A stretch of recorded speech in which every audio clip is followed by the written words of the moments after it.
Que se passerait-il si je te disais que la seule raison pour laquelle tu es encore coincé est que tu as regardé dans la mauvaise direction? Pendant que tu perds du temps à satisfaire le monde, à chercher l'approbation de ceux qui n'ont pas d'importance ou à t'accrocher à ce qui ne sert plus, tu oublies la seule chose qui compte vraiment, toi-même. Cette année ne sera pas l'année des autres, ce sera ton année. Le moment où tu deviens ta priorité absolue, où tu romps avec tout ce qui limite ta croissance et où, pour la première fois, tu te concentres exclusivement sur toi.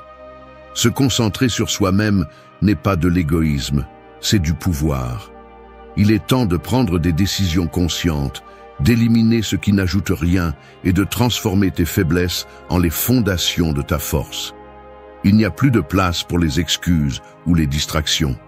C'est le moment où tu décides si tu veux continuer à être un spectateur ou si tu es prêt à prendre le contrôle de ta vie.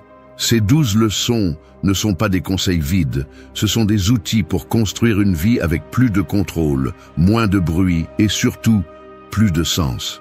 Parce que lorsque tu décides de te concentrer uniquement sur toi-même, tu découvres que la réponse que tu as toujours cherchée était en toi, attendant que tu la prennes. Es-tu prêt à cesser d'être une version éteinte de ce que tu pourrais être? C'est ton année et le moment d'agir est maintenant. Commençons. Leçon 1. Fais de toi-même ta plus grande priorité. La vie est pleine de décisions et de responsabilités. Souvent, nous nous y perdons, laissant nos propres besoins à la fin de la liste. Mais les stoïciens nous ont enseigné quelque chose d'essentiel. Si tu ne prends pas soin de toi, comment espères-tu affronter les défis avec force et clarté? Faire de toi-même ta priorité n'est pas de l'égoïsme. C'est la base pour construire une vie épanouissante. Marc Aurèle disait que la véritable tranquillité commence lorsque nous vivons en harmonie avec nous-mêmes. Cela signifie reconnaître que tu es le centre à partir duquel tout se construit. Si tu ne te renforces pas d'abord, il sera difficile de résister aux difficultés que la vie apporte. Tu ne peux pas prendre soin des autres, atteindre des objectifs ou affronter des problèmes si tu t'oublies toi-même. Peut-être que tu as passé des années à laisser de côté tes rêves et ton bien-être pour répondre aux attentes des autres. Mais cela a un coût. Tu t'épuises, tu perds de l'énergie et tu finis par te sentir vide. C'est le moment de changer. Te prioriser ne signifie pas que tu ignores les autres, mais que tu mets de l'ordre dans ce qui dépend de toi. Parce que seul, à partir de ta force, tu peux apporter quelque chose de précieux à ceux qui t'entourent. Pense à cela. Si ton corps était un temple, le négligerais-tu? Si ton esprit était un jardin, le remplirais-tu de mauvaises herbes? Commence à prendre soin de toi. Nourris ta santé, tes pensées et tes émotions avec des choses qui te renforcent.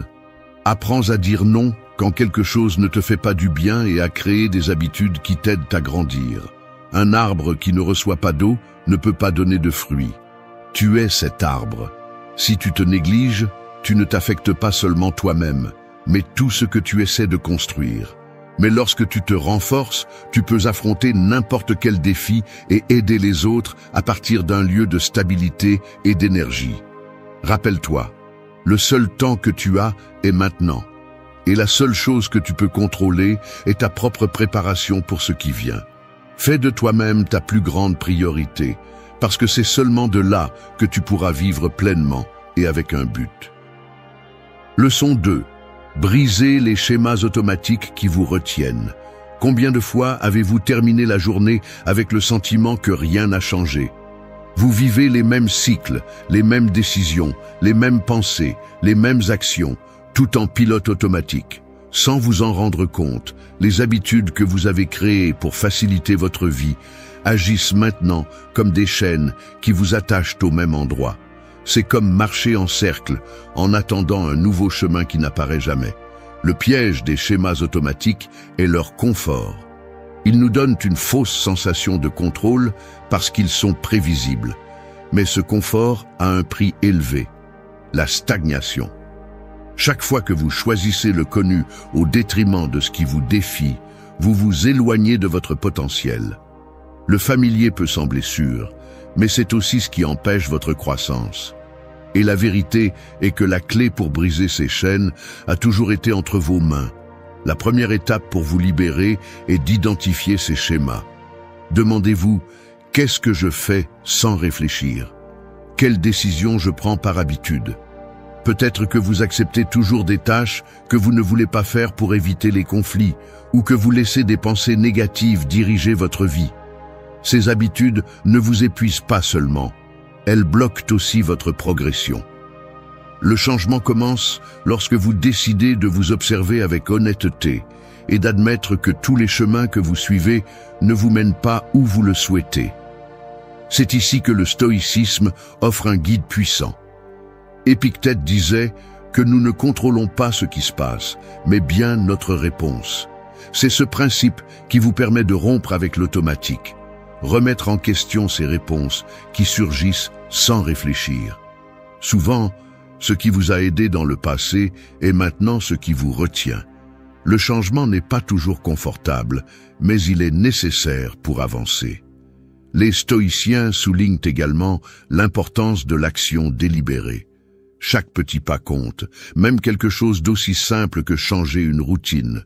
Faites une chose différente chaque jour, quelque chose qui vous sort de votre zone de confort. L'inconfort initial est un signe que vous brisez de vieux schémas et construisez quelque chose de nouveau. Rompre avec l'automatique n'est pas facile, mais c'est libérateur.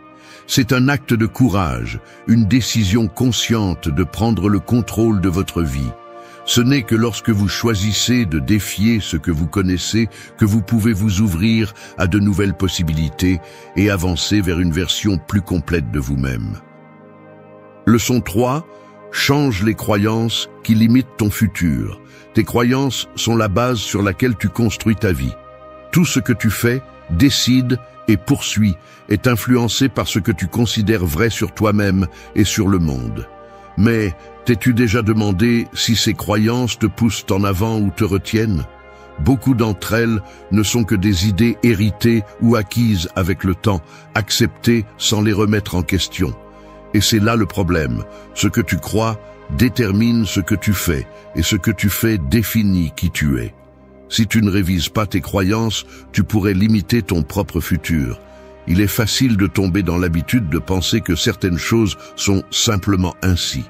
Peut-être crois-tu que tu n'es pas assez bon pour accomplir quelque chose de grand, que l'échec est quelque chose à éviter à tout prix ou que le succès est seulement réservé aux autres. Ces idées ne sont pas des faits, ce sont des histoires que tu t'es racontées ou que quelqu'un d'autre t'a fait croire. Mais que se passerait-il si tu remettais en question ces histoires? Changer une croyance commence par reconnaître qu'elle n'est pas une vérité absolue, mais une perspective. Demande-toi d'où vient cette idée. M'aide-t-elle ou me freine-t-elle? Souvent, tu découvriras que ces croyances naissent de la peur, du rejet du changement ou d'expériences passées qui n'ont plus de pertinence. Tu n'as pas à rester prisonnier d'elles. Le stoïcisme nous rappelle que nous devons nous concentrer sur ce que nous pouvons contrôler. Marc Aurèle disait que nos vies sont façonnées par nos pensées. Si tes croyances actuelles ne sont pas alignées avec ce que tu veux être, change-les. Tu as le pouvoir de décider quelle pensée tu permets de guider ta vie. En défiant ce que tu considères comme vrai, tu ouvres la porte à de nouvelles possibilités. Commence par remplacer ces croyances limitantes par d'autres qui te donnent du pouvoir. Au lieu de penser « je ne peux pas le faire », dis « je peux apprendre à le faire ». Changer une croyance n'est pas un acte magique. C'est un processus constant de défier l'ancien et de construire le nouveau. Rappelle-toi, tes croyances sont la carte qui guide ta vie. Si la carte est fausse, tu n'arriveras jamais à ta destination. Révise tes croyances, ajuste ce qui ne te sert pas et permets que ton futur soit défini par ce que tu désires vraiment, pas par les limites que tu as acceptées autrefois. Leçon 4. Activez le pouvoir transformateur de votre esprit. Votre esprit est comme un outil sans limite. Il peut vous pousser à accomplir l'inimaginable ou devenir le plus grand obstacle sur votre chemin. Chaque pensée que vous abritez a le pouvoir de construire ou de détruire, d'ouvrir des portes ou de les fermer. Cependant, Beaucoup d'entre nous passent leur vie à laisser notre esprit fonctionner en automatique, guidé par des peurs, des doutes et des croyances héritées que nous ne remettons jamais en question. Il est temps de changer cela. Il est temps de prendre le contrôle et d'activer le pouvoir transformateur de votre esprit. Tout commence par vos pensées. Ce que vous pensez de vous-même définit ce que vous croyez pouvoir faire, et cela, à son tour, détermine les décisions que vous prenez.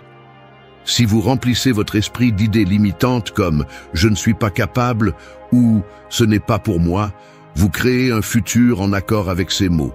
Mais si vous choisissez consciemment des pensées qui vous donnent du pouvoir, votre monde commence à changer. La première étape est d'observer votre esprit et de vous demander « ces pensées m'aident-elles ou me freinent-elles ?» Le véritable pouvoir de votre esprit réside dans votre capacité à le diriger. Imaginez que c'est un fleuve tumultueux. Si vous ne le contrôlez pas, il peut tout inonder.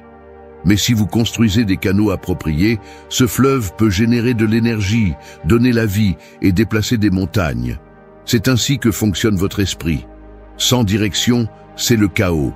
Avec de la concentration, il est imparable. C'est ici que le stoïcisme nous donne une leçon clé. Épictète disait « Ce ne sont pas les faits qui nous affectent, mais la façon dont nous les interprétons. » Cela signifie que vous décidez de la signification de ce qui vous arrive. Vous ne pouvez pas contrôler les circonstances extérieures, mais vous pouvez décider comment les affronter. Au lieu de rester coincé dans la peur ou la frustration, vous pouvez utiliser ces défis comme carburant pour grandir. Entraîner votre esprit est essentiel. La méditation, l'écriture réflexive et la pratique de la gratitude sont des outils simples mais puissants pour façonner vos pensées. Consacrez du temps chaque jour à nourrir votre esprit avec des idées qui vous poussent, à éliminer le bruit qui ne vous sert pas et à vous concentrer sur ce qui compte vraiment. Votre esprit a un pouvoir immense, mais ce pouvoir dépend de vous. L'utiliserez-vous pour avancer ou pour rester au même endroit?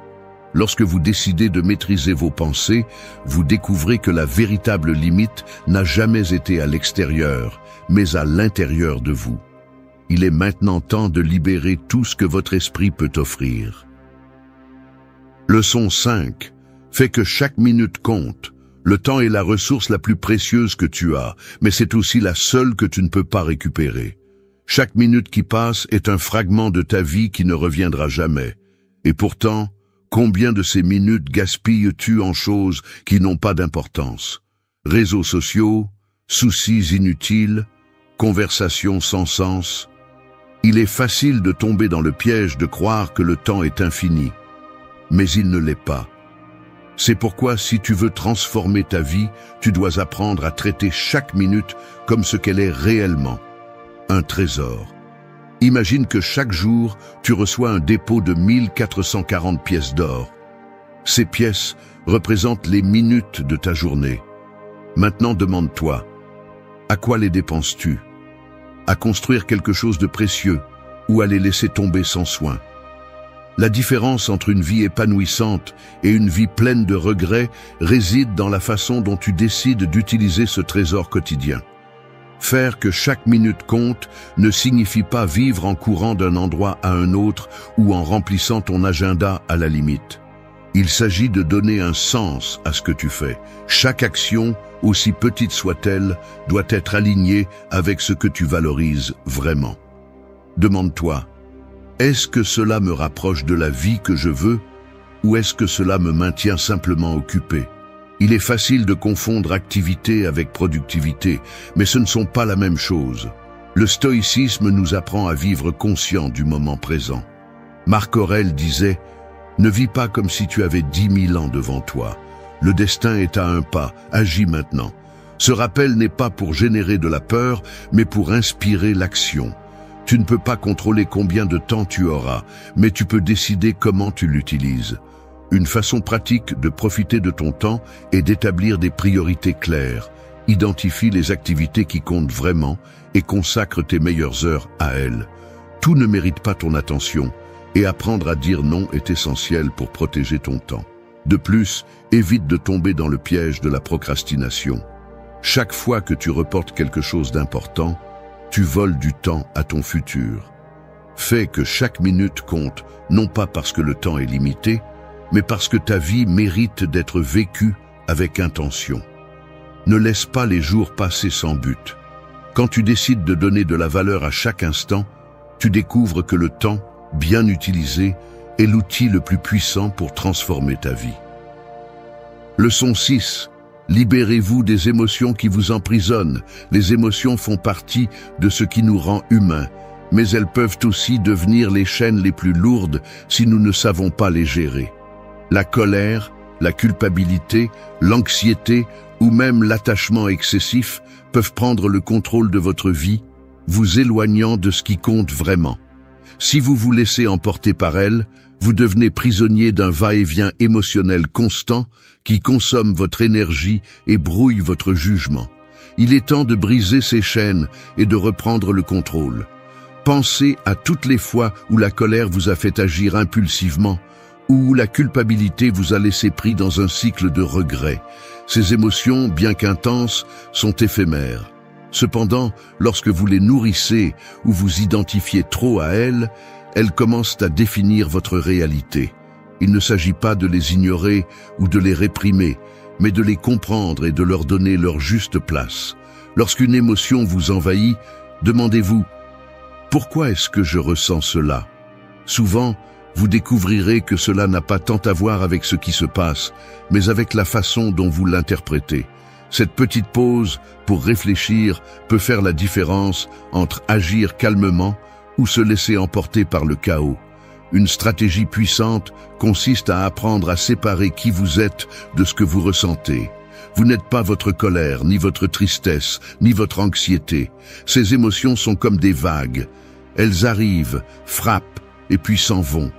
Lorsque vous réalisez cela, vous retrouvez votre capacité à décider comment réagir. C'est ici que les enseignements stoïciens, presque sans que vous vous en rendiez compte, entrent en jeu. Marc Aurèle a écrit que ce ne sont pas les événements qui nous affectent, mais notre perception d'eux. Si vous apprenez à voir les émotions comme éphémères et à ne pas les laisser vous définir, vous commencez à vivre avec plus de clarté et de paix. Libérez-vous de ces émotions qui vous lient à de vieilles blessures, à des conflits inutiles ou à des attentes qui ne vous appartiennent pas. Ne laissez pas les hauts et les bas d'un moment décider du cours de votre vie. Rappelez-vous, vous avez le contrôle, pas ce que vous ressentez à un instant. Lorsque vous maîtrisez vos émotions, vous découvrez une force intérieure qui vous permet d'avancer avec détermination et confiance. Non pas parce que vous ne ressentez rien, mais parce que vous décidez de ne pas être esclave de ce que vous ressentez.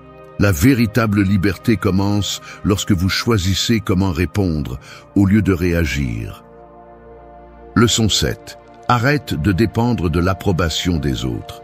Il est surprenant de voir combien de temps et d'énergie nous consacrons à chercher l'approbation des autres. Sans nous en rendre compte, nous permettons aux opinions extérieures de dicter nos décisions, nos objectifs et même notre identité. Nous cherchons des éloges, de la validation et de la reconnaissance comme si notre valeur en dépendait. Et dans ce processus, nous sacrifions notre authenticité. Mais t'es-tu déjà arrêté pour penser à quel point ce prix est élevé? Quand tu dépends de l'approbation des autres, tu cèdes le contrôle de ta vie. Chaque décision, grande ou petite, devient un acte de complaisance. Comment s'habiller? Quelle carrière suivre? Quel rêve poursuivre? Tout semble passer d'abord par le filtre de « que penseront les autres ?» Et l'ironie est que, peu importe à quel point tu t'efforces, tu ne réussiras jamais à satisfaire tout le monde. Il y aura toujours quelqu'un pour critiquer ou pour ne pas être d'accord avec toi. Alors, pourquoi rester lié à cette recherche sans fin? Arrêter de dépendre de l'approbation ne signifie pas être indifférent ou arrogant, mais reconnaître que ton bonheur et ta valeur ne sont pas entre les mains de quelqu'un d'autre. Tu es celui qui vit avec les conséquences de tes décisions, pas eux. C'est pourquoi tes choix doivent être guidés par tes propres valeurs et désirs, pas par ce que les autres attendent de toi. C'est ici que les enseignements stoïciens offrent un guide puissant, bien que de manière subtile. Marc Aurèle disait « L'âme se teint de la couleur de ses pensées ». Si tes pensées sont constamment préoccupées par le fait de plaire aux autres, tu perdras inévitablement le contact avec qui tu es vraiment. Les stoïciens nous invitent à nous concentrer sur ce que nous pouvons contrôler et les opinions extérieures sont, sans aucun doute, quelque chose qui est hors de notre portée. Pour commencer à lâcher cette dépendance, demande-toi, est-ce que je prends cette décision pour moi ou pour satisfaire quelqu'un d'autre ? Sois honnête avec toi-même. Si tu te rends compte que tu vis selon les attentes des autres, il est temps de repenser ton chemin. Accepte que tout le monde ne sera pas d'accord avec toi. Et cela n'est pas seulement normal, mais aussi libérateur. Quand tu arrêtes d'essayer de plaire à tout le monde, tu découvres une paix qui ne dépend de rien d'extérieur. Rappelle-toi, la seule approbation dont tu as besoin est la tienne. Vivre pour plaire aux autres, c'est te perdre toi-même. Vivre selon tes propres termes, c'est trouver la liberté. Fais de ta vie un reflet de ce que tu valorises et crois en ta capacité à définir qui tu es, sans chercher la validation de personne d'autre. Leçon 8. Guide avec des actions qui inspirent les autres. Dans un monde rempli de bruit et de paroles vides, ce qui a vraiment un impact, ce sont les actions. Tu peux parler de tes objectifs, de tes principes ou de ce que tu valorises. Mais ce qui laisse vraiment une marque sur les autres, c'est ce que tu fais, pas ce que tu dis. La véritable inspiration ne vient pas de discours élaborés, mais d'un exemple vécu, tangible, authentique. Si tu veux guider les autres et être une influence positive, tu dois d'abord diriger par tes actes. Pense aux personnes qui ont le plus marqué ta vie. Ce n'étaient pas celles qui parlaient seulement de grandes idées, mais celles qui les mettaient en pratique. Un mentor qui a fait face à ses propres défis avec courage, un ami qui a montré de l'intégrité quand il était plus facile de ne pas le faire, ou quelqu'un qui a persévéré quand tout semblait perdu. Ces exemples réels sont ceux qui nous inspirent, parce qu'ils reflètent ce qu'il est possible d'accomplir avec détermination et cohérence. Pour guider par tes actions, tu dois d'abord être aligné avec tes valeurs. Tu ne peux pas prêcher quelque chose que tu ne pratiques pas, car le manque de congruence est évident pour ceux qui t'entourent. Si tu parles de discipline, mais que tu ne respectes pas tes propres engagements, si tu défends l'honnêteté, mais que tu agis avec tromperie, tes paroles perdent de leur poids. Être un leader, même dans les interactions les plus quotidiennes, signifie agir avec intégrité, même si personne ne regarde. C'est là que les enseignements stoïciens s'intègrent presque naturellement. Marc Aurèle disait « Sois droit, agis avec droiture, ne cherche pas à être reconnu pour cela ». Ce principe nous rappelle que les actions qui inspirent vraiment ne cherchent pas les applaudissements ni la reconnaissance. Elles sont réalisées parce qu'elles sont justes, parce qu'elles reflètent qui tu es et parce qu'elles ont le pouvoir de transformer, même si c'est de manière silencieuse. Tu n'as pas besoin d'être parfait pour inspirer les autres, mais tu dois être constant. Chaque petit geste compte. Aider quelqu'un sans rien attendre en retour, rester fidèle à tes principes dans les moments difficiles, ou simplement t'efforcer de t'améliorer chaque jour sont des exemples qui ont un impact profond. Tes actions peuvent être l'étincelle qui motive les autres à croire en eux-mêmes et à agir. Quand tu guides par tes actions, tu n'inspires pas seulement les autres, tu construis aussi une vie de but et de cohérence. Laisse ce que tu fais parler plus fort que n'importe quel mot. Dirige à partir de la vérité de tes actes et tu seras un phare pour ceux qui t'entourent. L'exemple sera toujours le maître le plus puissant. Leçon 9. Avance sans peur de faire des erreurs. La peur de l'erreur est l'un des plus grands freins qui existent. Elle nous paralyse, nous fait douter et pire encore, nous pousse à éviter de prendre des mesures. Nous vivons avec l'idée que se tromper est un échec, comme si une erreur définissait qui nous sommes. Mais cette mentalité est ce qui maintient beaucoup de gens coincés dans la médiocrité. Si tu veux avancer, tu dois arrêter d'avoir peur de l'erreur et commencer à la voir pour ce qu'elle est vraiment. Un outil pour grandir. Imagine un sculpteur face à un bloc de marbre. Chaque coup qu'il donne avec le ciseau peut sembler une erreur, une imperfection sur la surface lisse. Mais chaque marque, chaque fragment qui tombe, le rapproche davantage de l'œuvre d'art qu'il visualise. C'est ainsi que fonctionne la vie. Les erreurs ne sont pas des échecs, ce sont les coups nécessaires pour te modeler en la personne que tu veux devenir. Le problème n'est pas de faire des erreurs, mais de savoir comment tu réagis à ces erreurs. Si tu permets qu'elles te définissent, tu t'arrêteras. Si tu les utilises comme apprentissage, tu deviendras quelqu'un de plus fort et de plus sage. Les plus grandes réalisations de l'histoire sont construites sur une montagne d'erreurs. Edison n'a pas inventé l'ampoule à incandescence au premier essai, et les grands leaders n'ont pas atteint le sommet sans tomber d'abord.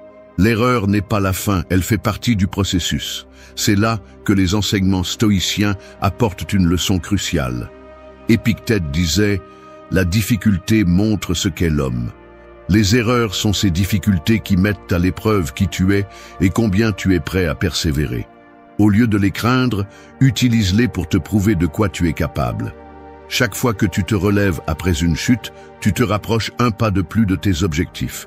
Pour avancer sans peur de l'erreur, change ta perspective. Au lieu de les voir comme des obstacles, considère-les comme des opportunités. Demande-toi, qu'est-ce que je peux apprendre de cela? Comment puis-je m'améliorer? Personne n'attend de toi que tu sois parfait et tu ne devrais pas non plus le faire. Ce qui compte vraiment, c'est que tu continues à avancer, que tu continues à essayer. Le chemin vers le succès n'est jamais droit ni facile. Il est plein de virages, de chutes et d'erreurs. Mais si tu te permets d'apprendre de chaque faux pas, tu découvriras que ces moments difficiles sont ceux qui te transforment le plus. N'aie pas peur de te tromper. Crains de ne pas essayer, parce que la plus grande erreur que tu peux faire est de rester où tu es, sans avancer. Leçon 10. Transforme la peur en ton allié pour grandir. La peur a une façon particulière d'apparaître dans les moments les plus importants.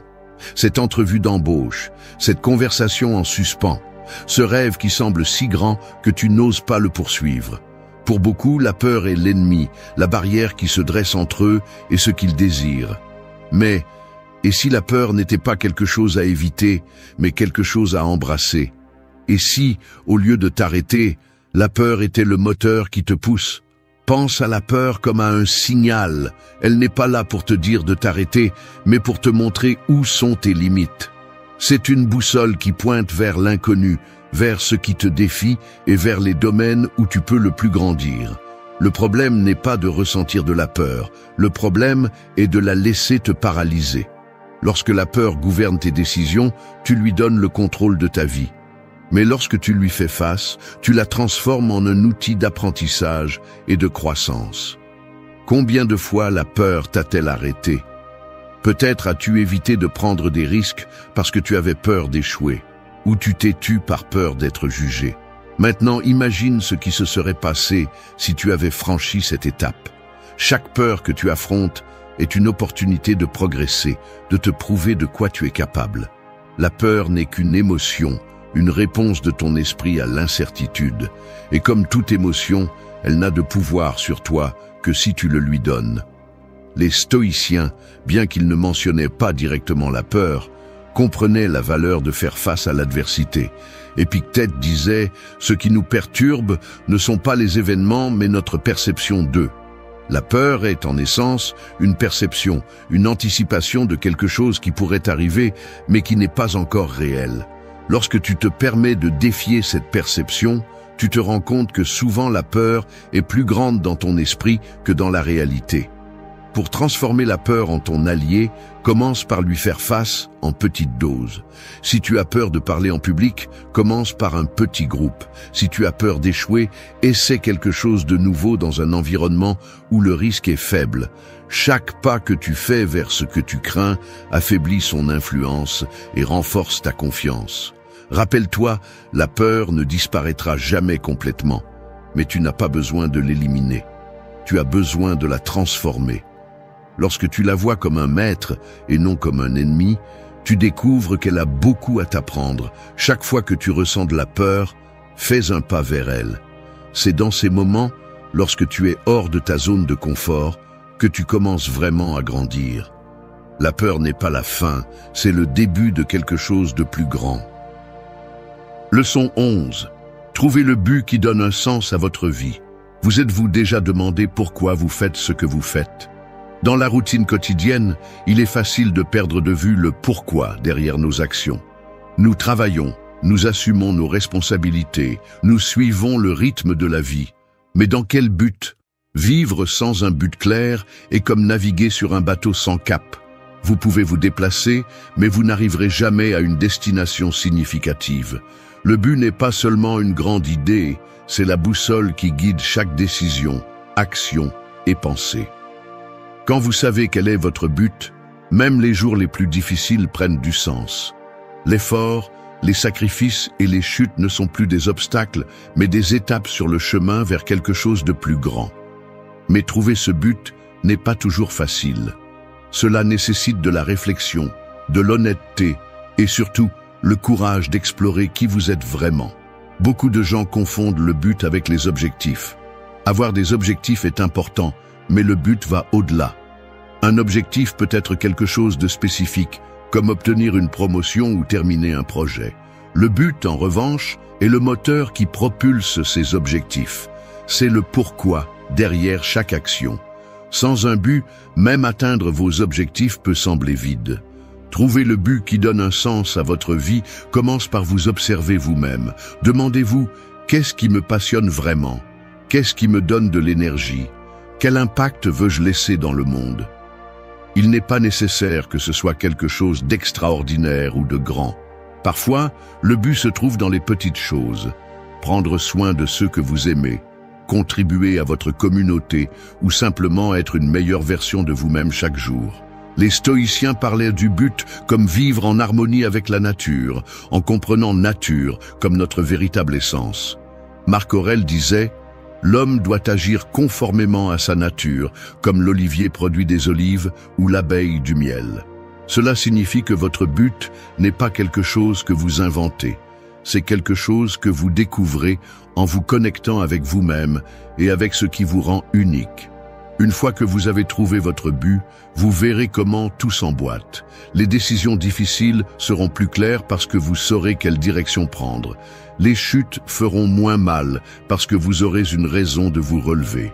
Et, le plus important, chaque jour sera chargé de sens parce que vous saurez que vous vivez en accord avec ce que vous valorisez vraiment. Vivre avec un but n'est pas un luxe, c'est une nécessité. C'est ce qui transforme une existence ordinaire en une vie pleine. Trouvez votre but et vous ne vivrez pas seulement, mais vous laisserez aussi une empreinte indélébile. Leçon 12.